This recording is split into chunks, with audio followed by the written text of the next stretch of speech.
وزدنا علما والحقنا بعبادك الصالحين. يروي الإمام البخاري في صحيحه بسند صحيح عن أبي هريرة رضي الله تعالى عنه وأرضاه قال: بينما النبي صلى الله عليه وسلم في مجلس يحدث القوم جاءه أعرابي فقال: متى الساعة؟ فمضى النبي صلى الله عليه وسلم في حديثه، فقال قوم: سمع ما قال فكره ما قال، وقال قوم بل لم يسمع.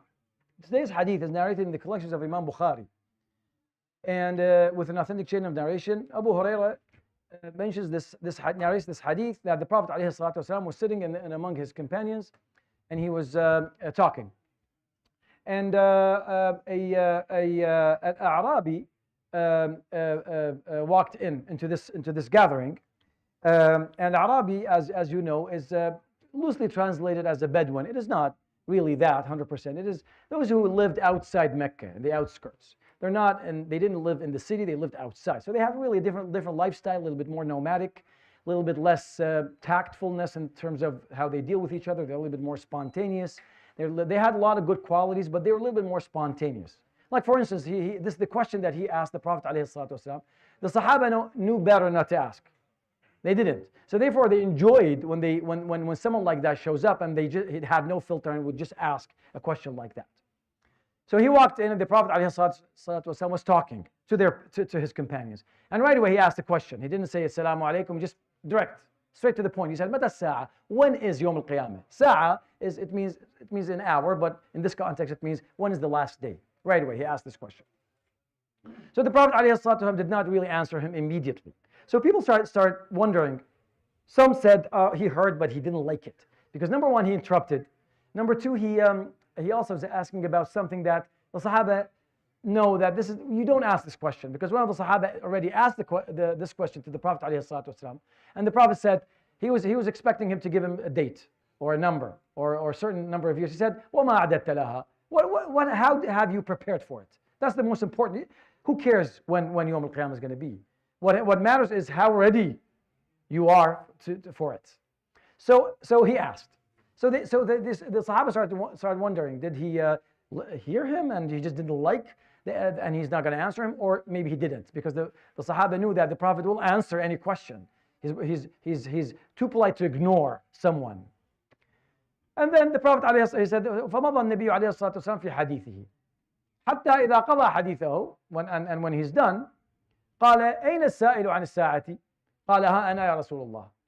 So now he turned around. He said, where's the man who asked about Sa'a, about Yawm al-Qiyamah? So the Arabi presented himself. He said, ها أنا. So he answered him. قال إذا ضيعت الأمانة فانتظر الساعة. He said, he didn't really give him a date. He didn't give him, because this is one of the exclusive knowledges of Allah subhanahu wa ta'ala. Now, whether the Prophet knew it or he didn't know it, doesn't matter. But we are not privy to have access to this information, the time when Yawm al-Qiyamah is going to happen. We don't. We have no, whether the Prophet knew it or didn't, it doesn't matter. We don't have, he's not allowed to share it, and we're not allowed to know when it is. It's just exclusive to Allah subhanahu wa ta'ala. So therefore he didn't answer him with a number. He answered him with a sign. He said, if you lost amana, which is basically the ability to trust each other and entrust valuables among each other, then if you lost that quality, then wait for the sa'a. There's nothing left. That's it. It's happening. So he asked another follow-up question. He said, "What? كيف إضاعتها? How do you lose? Almost to him sounds like this is weird. Really? People don't trust each other? How is this going to happen?" That was his one. That's what he was wondering. So the Prophet ﷺ answered, and this is what I would like you to go home with and memorize this part. قال إذا وسد الأمر إلى غير أهله فانتظر الساعة. That if the al-amr, every time you hear the word amr in the Quran and Hadith, it means the position of authority, leadership position. This is what it means. Amr means an order, but in this context it means the position of authority. That every time the word amr, every time the position of authority is given or assigned to إلى غير أهله, those who are not qualified to be in this position, then wait for sa'a. This is actually how you lose al-amana. So there's a lot to talk about this hadith, but I'll mention a couple of things and then we'll end the night, inshallah.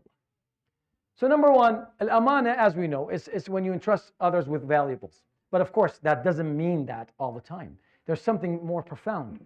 Is entrusting each other with your knowledge, with your life, with your leadership positions, with leading in the community.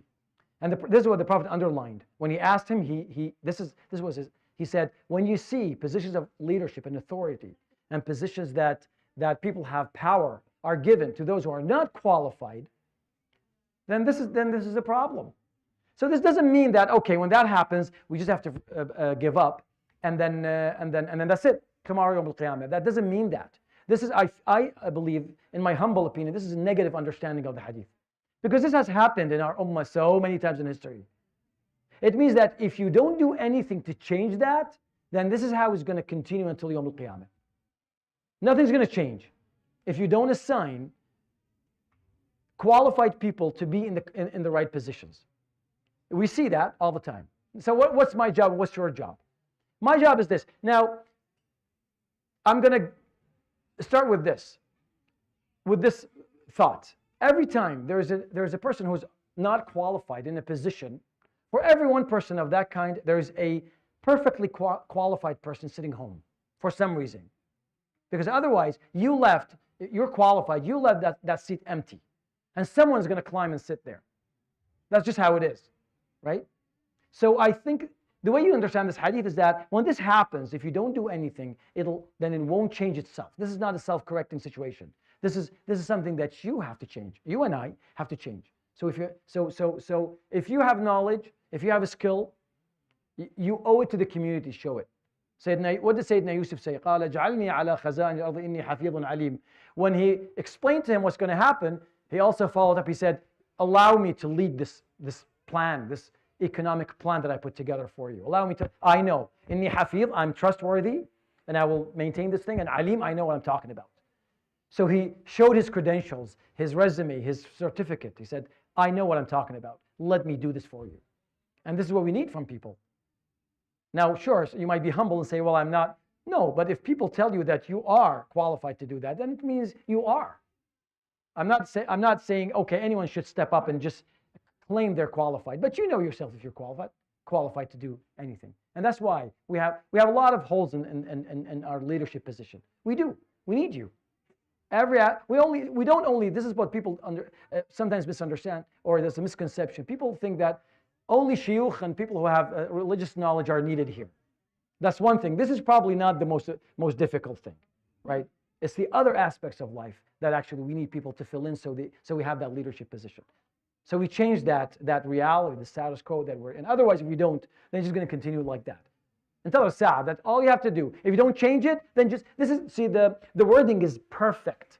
He didn't say, if this happens, then qamat as-sa'a. No, intadhar. That if you don't do anything, then the only thing is left is that you sit and wait and do nothing. So I hope this was a benefit.